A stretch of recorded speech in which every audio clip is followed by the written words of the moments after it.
fasta'id billahi minasyaitonir rajim. Fasta'id billah, ayatnya apa begitu? Fasta'id billahi minasyaitonir rajim. Ista'ada yasta'idu isti'adan, fasta'id ikut bacaan ista'fala. Ya kan, jadinya ista'ada yasta'idu. Harusnya Anda bilang jika mau baca Quran asta'idu. Masa ngomong innalillah gak boleh? Al-Qur'annya sudah jelas. Idza asobatkum musibah qalu inna lillahi wa inna ilaihi raji'un. Kayak gitu. Ya innalillah. Iya, Gimana? Bos. Nah, iya. Kebalik. Jika sebenarnya nggak masalah dia ngomong bismillah berdasarkan hadis, tapi dia tadi menyalahkan jika ngomong innalillah nggak sesuai sunnah. Nggak sesuai sunnah tapi sesuai Al-Qur'an gitu loh. Kedudukannya lebih tinggi mana? Al-Qur'an dengan sunnah ya lebih tinggi Al-Qur'an gitu. Ya, Bos ya. Assalamualaikum warahmatullahi wabarakatuh. Halo teman-teman, ketemu lagi dengan dua abang Deso ya, Deso di channel Mr. Coach. Yuk mari kita ngobrol di channel ini dengan serius serius tapi santai. Oke bos, kali ini mau ngereaction apa ini ya? Ngereaksi ustadz-ustadz, profesor, doktor yang katanya 30 tahun, yang katanya kita nggak sanggup, nggak pantas untuk komentarin mereka karena kita ini siapa? Ya siapa? Bos, kampungan Mas ya, Deso bisa. Ya. Tetap kita akan reaksi ketimbangan nurul mereka. Ya Bos ya. Seperti apa? Kita mau komentarin gimana? Apa mereka pantas dikomentarin? Tasmiyah atau membaca bismillah ya, tanpa ada tambahan Ar-Rahman Ar-Rahim. Tidak usah bilang Bismillahirrahmanirrahim. Kenapa? Kan Rahman Rahim bagus sifatnya Allah Ustaz. Karena begitu hadisnya. Nabi mengatakan. Oh, kalau pas makan hadisnya kan sambillah. Nggak usah ngomong Bismillahirrahmanirrahim. Bismillah saja. Bismillah bos. Katanya. Iya, Bismillah bos. Padahal maksudnya Bismillah di situ sudah terkenal di kalangan Islam. Soalnya apa? Di Al-Quran itu pasti Bismillahirrahmanirrahim. Paling sedikitnya Bismillah, sempurnanya Bismillahirrahmanirrahim. Itu sudah satu paket. Jadi bebas-bebas saja. Kalau Anda ngomong seperti ini, tidak boleh karena hadisnya begitu. Anda juga nggak boleh bicara A'udzubillahi minasyaitonirrajim, nggak boleh. Ya kan? Soalnya ayatnya fasta'id billahi minasyaitonir rajim. Fasta'id billah, ayatnya apa begitu? Fasta'id billahi minasyaitonir rajim. Ista'ada yasta'idu isti'adan, fasta'id ikut bacaan ista'fala. Ya kan, jadinya ista'ada yasta'idu. Harusnya Anda bilang jika mau baca Quran asta'idu. Ya, yasta'idu billahi minasyaitonir rajim. Kalau a'udzu enggak sesuai, bid'ah itu, enggak sesuai Al-Qur'an, payah. Gimana sih? Nah gitu, mulai harus berubah loh ya. Mulai besok harus asta'idu billahi minasyaitonir rajim. Enggak boleh a'udzu, Bos ya. Karena itu mengubah bentuk kosakatanya dari Al-Qur'an loh ya. Tidak boleh bos ya. Tidak boleh. Itu harus konsisten. kan dalam hadis samillah, bacalah bismillah. Nah, terus kalau ada perintah tasmiyah, jangan belum ngomong bismillah, harus sesuai. Tasmiyah ya sudah ngomong at-tasmiyah. Kalau ada perintah bita'awud ya sudah, tidak usah ngomong a'udzu, bita'awud. Itu harus sesuai. Makan. Nah, ini pembahasannya ada juga yang membahas di sini. Kita baca itu Bismillahirrahmanirrahim atau Bismillah saja. Ada mengatakan enggak, Bismillah saja, enggak Bismillahirrahmanirrahim. Kenapa? Karena Rasulullah menyatakan samillah, yang belum samillah. Sambil makanan. Ibnu Hajar Asqalani menyebutkan di sini al-amru wasi'. Permasalahan ini permasalahan tidak perlu dipertentangkan.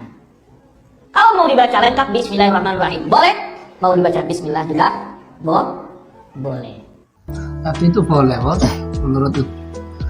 Ya gini Bos, kalau nggak bermadhab ya gitu. Nah, nggak ada landasan madhabnya. Pak Khalid Basalamah, emang kebanyakan fatwanya dia setahu saya pasti gitu. Dia itu sering ngomong gitu, setahu saya, menurut saya, setahu saya kayak gitu. Ya makanya sesama ustadz kayak gitu, nggak sama karena apa? Mereka nggak bermadhab. Quran, hadis, Quran, hadis, jadinya apa? Menurut pendapatnya sendiri-sendiri. Ada yang menukil ulama, ada yang enggak kan gitu. Karena mereka bebas-bebas saja, Bos. Ini apa ini? Motor atau mobil kita keserempet, terjatuh. Nah ini banyak salah. Biasanya hampir ketabrak, astagfirullah. Mendingan masih astagfirullah, astaga kadang-kadang. Apa artinya astaga itu? Atau innalillah. Ini tidak sesuai dengan sunnah Rasulullah SAW. Yang sesuai adalah bismillah. Karena dalam sebuah hadis disebutkan ketika Rasulullah SAW berjalan bersama sahabat, kemudian sahabat itu tergelincir ontanya atau tunggangannya. Lalu la'anallahu syaitan. Jadi ketika tergelincir, dia katakan semoga Allah melaknat setan. Ini gara-gara setan ganggu gitu ya. Lalu Rasulullah la taqulu dzalik. Jangan ucapkan itu kata Rasul. Karena setan kalau ucapkan itu dia semakin besar, bisa sebesar rumah. Gitu. Tapi kata Rasul katakan bismillah. Jika tergelincir, jatuh, Baca atau kena bismillah. apa katanya, baca innalillah itu nggak boleh, nggak sesuai sunnah, nggak sesuai sunnah. Harusnya baca bismillah. Loh, makanya kalau baca hadis itu full satu kitab, Sahih Bukhari satu kitab, Sahih Muslim satu kitab, Sunan Abu Dawud satu kitab, Sunan Ibnu Majah satu kitab, Sunan Tirmidzi satu kitab, kemudian Muwatta satu kitab. Masa ngomong innalillah nggak boleh? Al-Qur'annya sudah jelas. Idza asobatkum musibah qalu inna lillahi wa inna ilaihi raji'un. Kayak gitu. Ya innalillah. Iya, Gimana? kebalik bos, Nah, iya. kebalik.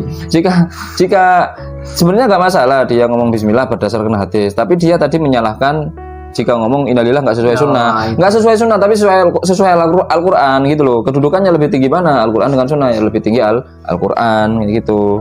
Ya, bos ya. Dari sisi materi mampu, dari sisi mental juga mampu, ilmu juga ada, maka silakan dia berpoligami. Tapi jangan dia berpoligami kemudian sembunyi-sembunyi. Ya. Kalau berpoligami, kasih tahu istri. Ya nggak perlu istri tahu. Antum sampai nikah lagi pun istri nggak tahu, nggak ada masalah. Karena demikianlah sunnahnya Nabi dan para sahabat, kalau mereka menikah, istri mereka pada tahu, ya, tidak sembunyi-sembunyi. Kan nggak mesti tahu. Ini kadang-kadang semua apa yang dilakukan oleh suami istri harus tahu. Ini salah. Salah. Yang bilang ini sunnah tapi sembunyi-sembunyi, ya, tidak sesuai dengan sunnah Nabi SAW. Karena kalau kita poligami kemudian sembunyi-sembunyi, akan timbul banyak kemudaratannya. Ya seperti yang tadi saya sebutkan. Mulai sekarang dia punya istri 2. Kan nggak perlu. Kepada istri yang pertama harus tahu, istri yang kedua harus tahu. Enggak. Maka kalau poligami kasih tahu istri. Ya nggak perlu istri tahu. Kasih tahu istri. Enggak. Kasih tahu istri. Nggak perlu. Rebutan bos, sembunyi-sembunyi apa terang-terangan? Masalah nikah. Ustaz Yazid Jawas ini agak dablek ini. Masalah nikah. Yang Firanda, Pak Firanda, Ustaz Firanda agak lumayan jujur. Masalah pernikahan lo ya. Makanya kadang di antara ceramah mereka itu saling sindir satu sama lain bisa jadi, bos. Iya, bisa jadi. tidak. Pernah dulu waktu saya di Bekasi, itu ada kejadian berantem sesama ustadz itu di dalam masjid. Di depan para jamaahnya berantem, bos. Nggak tahu rebutan apa. Sangat menghibur. Ya makanya itu, masa gini nggak boleh kita komentarin. Kualitasnya itu loh, kualitas yang katanya doktor ya 30 tahun katanya. Masa iya 30 tahun baca hadis ya kan? Khulafaur Rasyidin. Harusnya lafadznya kan begini hadisnya, alaikum bisunnati wa sunnati khulafair rasyidina al mahdiyina, kan gitu ya. Pak Khalid Wasalama bacanya alaikum bisunnati wa sunnatu khulafaur rasyiduna al mahdiyuna. Nah itu kan kacau fatal. Seorang yang katanya dokter 30 tahun belajar itu ngapain aja kan gitu. Masa baca hadis itu kelirunya nggak nanggung, diborong. Dan banyak lagi fatwa-fatwa ngawurnya. Takbiratul ihram. Pendapat Ustadz tentang niat dalam sholat bersamaan dengan takbiratul ihram, Ustadz. Itu nggak benar ya. Itu nggak syah sholatnya kalau seperti itu. Niat itu. Nah, ente lah. Ya, Nggak sah bagaimana terserah ente.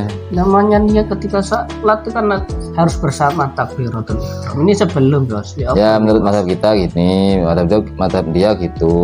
Harusnya ente berpendapat nggak apa-apa, yang nggak sah itu yang nggak niat. Nah harusnya gitu, karena perbedaan itu biasa, bos ya. Masa iya langsung orang yang niat sambil takbir dibilang nggak sah? Oh niat, sudah niat. Kami juga ente niatnya langsung menghadirkan niat sebelum sholat ya nggak apa-apa, nggak masalah. Yang nggak sah itu yang nggak niat. Nah itu loh yang bener kayak gitu. Orang yang tidak Nabi SAW bersabda, menikah adalah sunnahku. Siapa yang enggan mengerjakan sunnahku, dia tidak termasuk golonganku. Orang yang tidak menikah tidak termasuk golongan Nabi Muhammad SAW.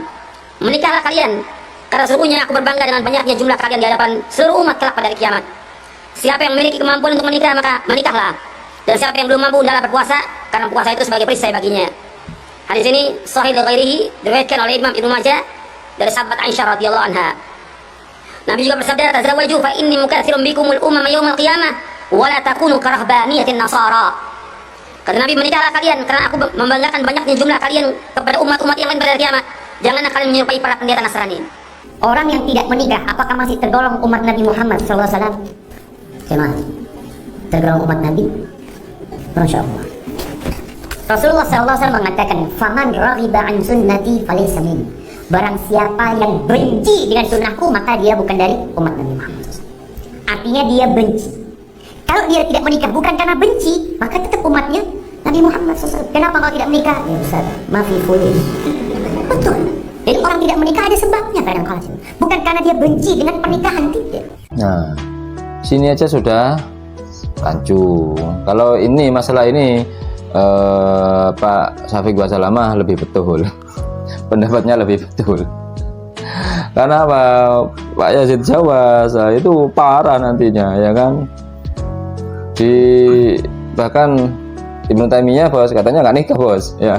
Ibnu Taimiyah, kemudian Imam Nawawi bos, itu ulama-ulama salaf semua itu nggak menikah. Ada lagi kalau nggak salah Imam Suyuti dan Imam Zamakhsyari. Nah itu banyak ulama-ulama yang nggak nikah. Karena apa? Ada yang sibuk dengan ilmu, terus mau nikah belum sampai nikah sudah meninggal, macam-macam. Jadi sebabnya itu banyak. Jadi dicari dulu ilatnya, jangan asal ya dalil lu jangan langsung dilemparkan gitu saja. Betul, harus cari sebabnya, alasannya kenapa. Karena ya banyak ulama-ulama terdahulu ada yang nggak nikah ya, karena kesibukannya gitu. Berbagai alasan lah, walaupun bukan ulama lah ya, bukan ulama. Contoh, andaikan seseorang laki-laki impoten dia, naudzubillah bos ya, impoten.